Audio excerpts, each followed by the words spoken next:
comes up. So, before we dive right into that, why don't you tell my audience who you are, a little bit about yourself, and where they can find you? Okay, well, as most of you probably gathered from the introduction, my name's AC Fisher. I like to describe myself in the most egotistical and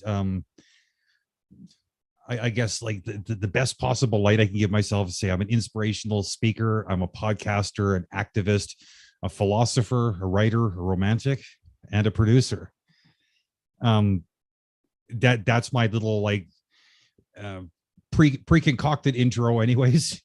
Um, what I really am passionate about is platonic relationships in general. I find that like there have been thousands of books written about romantic relationships. We're all well aware of how complicated and screwed up those can be, but we spend most of our time in the non-romantic arena. And these relationships, as rewarding and as necessary as they are, they can be brutal to navigate. And I just like to get into anything that like where I can help others navigate their platonic relationships, and also where I can learn how to navigate mine from others too. I'm not an authority. I just love the conversation. It's really, really good stuff. I will agree. I'm trying to figure it all out myself. I'm not married. I've had girlfriends and not, well, let me rephrase that. I've dated women. I don't want to make it seem like I have 10 girlfriends at one time, right? Because I can't afford that. Right. I just don't make enough. And I'm still trying to figure out myself, right? Especially when it's like a healthy relationship, because it seems like, at least in my situation and the people around me, is like after the first year, the honeymoon part is over, right? And we're still trying to maintain into year two, year three, year four, and so on. So when you say platonic relationships, can you narrow that down and explain to our audience what do you exactly mean by that, and how can we navigate that type of relationship? Okay, so your platonic relationships would be anything where there isn't like a romantic slash sexual component.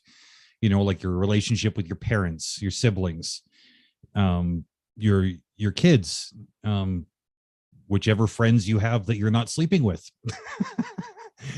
your boss, your coworkers, customers. I mean, just people that you see on the bus every day, perhaps.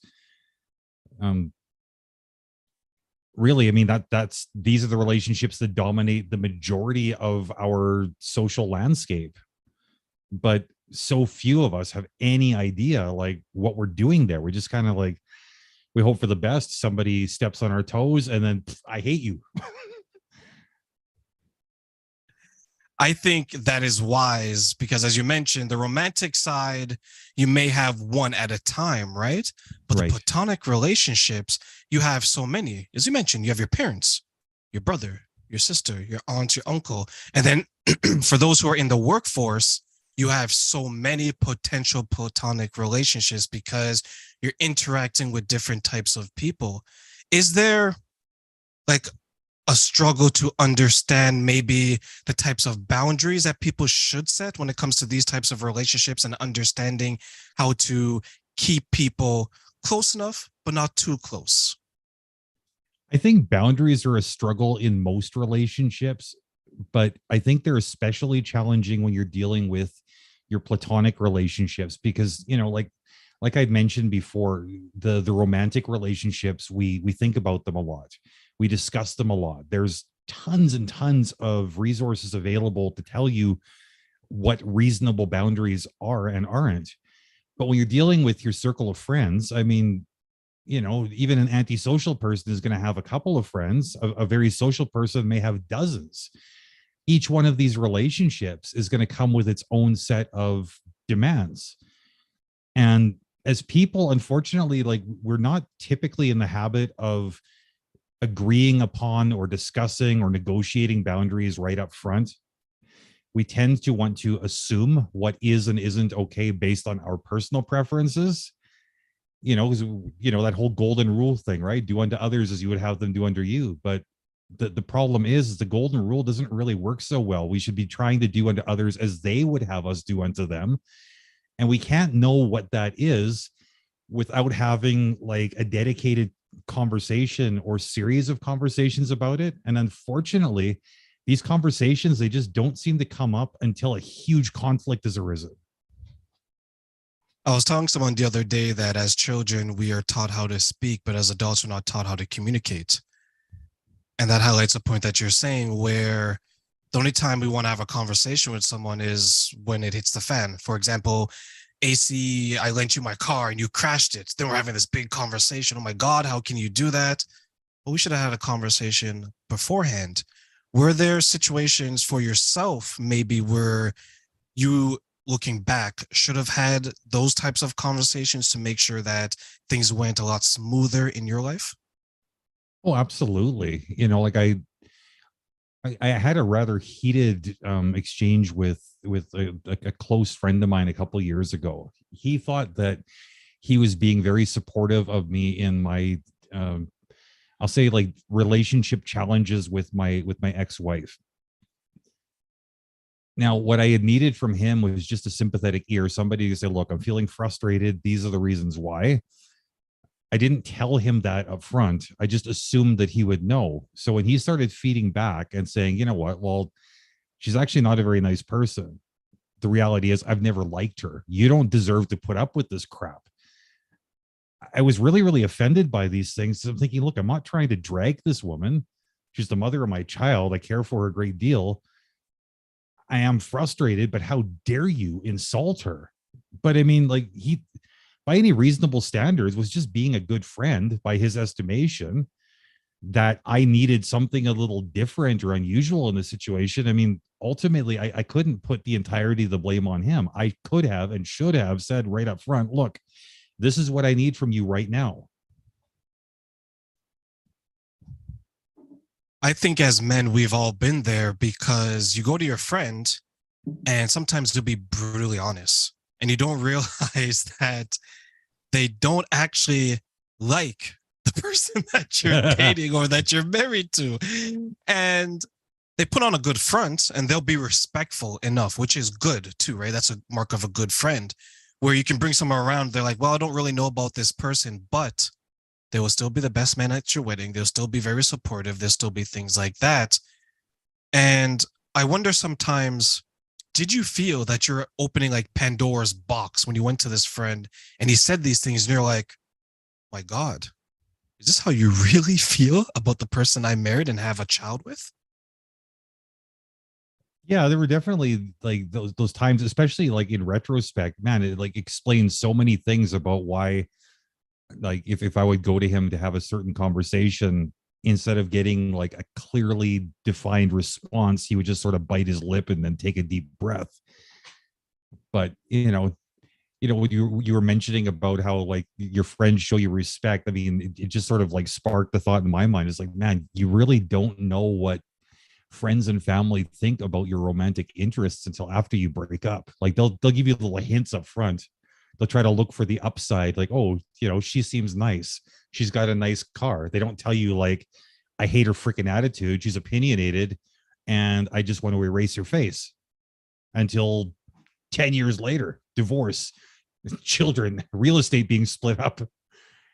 Now, hey, well, we've hated her the whole time. Well, thanks for the info. You could have told me up front, spared me a lot of hassle. It's like she becomes this monster of a woman, Exactly. right? And everyone is like, I saw that coming. Well, I mean, even like for us as guys trying to support our friends, because I'm sure that like for every story that you or I can tell of this nature, our friends can probably tell something similar where we were the ones being like, yeah, I didn't like her. Maybe we should just think that there's nothing wrong with like being straight with your friends and saying, look, like, I'm not saying this to be hurtful. I'm saying this because I care about you because you're my brother or whatever. But like, I don't really see this as a good fit. This chick looks like trouble. And even after the breakup, the guy's probably hurting enough. He's probably upset enough. That's not the best time to take a negative inventory. Maybe just be respectful of the fact that this was his choice. This was his time. There is a sense of loss there. No matter how angry he is, he's probably only angry because it hurts. A soft word, just something I think women are really good at for the most part. Is just like even a kind touch. I mean, we'll sort of like punch each other in the arm. Hey, you're fine. We'll get you laid this weekend. But just a hand on the shoulder. You know what, buddy? If you need to talk, I'm here.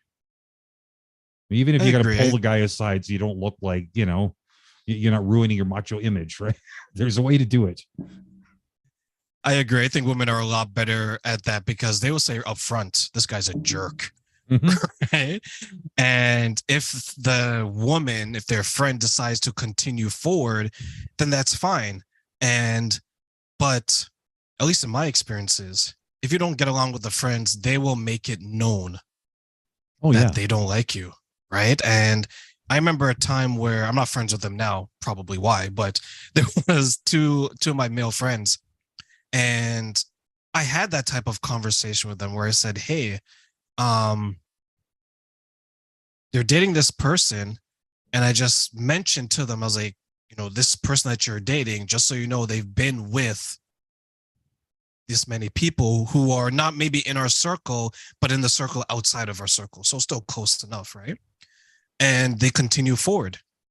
And oddly enough, one of them, when she ended it and started talking to someone else, then he became mad at everybody. Despite the warnings, despite people saying that, hey, maybe you want to look out, I believe that they were respectful, but I guess he felt a certain type of way and he held that in the entire time that they were dating.